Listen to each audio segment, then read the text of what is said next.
Hello everyone. Welcome back to Nestlings by Robin, Introduction to Embroidery 2023. This is May, so we will be working and looking at the May design, which I chose as a butterfly. My grandmother, whose birthday was in May, really loved butterflies, so I thought this was apropos for her. And this month, we will be taking a look at the back stitch. And so for those of you who have not purchased the calendar, I wanted to show you what the May card looks like, which is right here. There's the full-size template for tracing. You get a calendar, little inspirational quote, and on the back, you get the instructions on how to do a back stitch, along with ideas for using small embroidery designs. The other thing I wanted to show you before we actually get to the stitch is I went ahead and did a small sampler here showing the differences between the running stitch, the back stitch, and June's stitch, which will be the outline stitch, my favorite. And I wanted to show the differences between using 12 pearl cotton or 2 strands of embroidery floss, or this last one here, which is just a 40 weight machine stitching thread. It's a variegated. I love using those as an outline stitch. And so when you look back at the differences of how they all look, oops, I did the wrong stitch there. Back stitch, here it is. So here's your running stitch. This is what we did last month. So pearl cotton as a running, pearl cotton with floss, and pearl cotton with the 40 weight. And when we get to this month, you're gonna see that even when you're using something small like the 40 weight, because those stitches are backed up next to each other, it's gonna make the line bolder than when you're using a running stitch. And this is what I was talking about last month, about the running stitch looking kind of ethereal.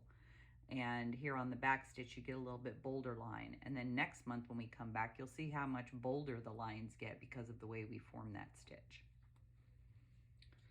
So for this month, here was the original sample that I made, and this was one of the suggestions that I had put in the calendar as far as combining motifs. So we have May's butterfly and we have a daisy for June.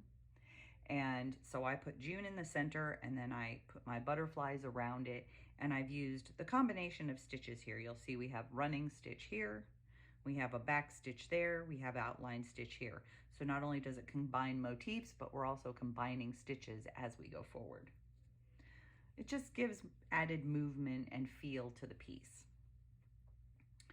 So real quick, I'm not going to do lots of these, but I just wanted to show you in real time what doing a back stitch looks like. So here I've started one on wool, and you can barely see my lines on there. It was really hard to try to put a very light line on there without it showing too hard. I want my line to be covered with my threads. So as you can see, when you're doing your back stitch, right here, I'm going to show you here these stitches. It's called that. You're using a backward motion, but you're getting them to back up right to each other. And you'll also see why it's probably not my favorite stitch, because I don't always get them very even. So on this run right here, I did a really good job. And then we had a little crooked one, and then sometimes they're smaller, because when you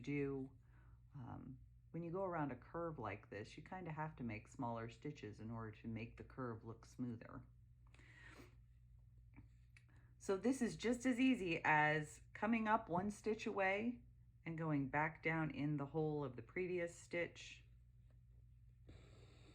pulling it through, and then you come up again right there, one stitch away, and you go back down into that previous hole.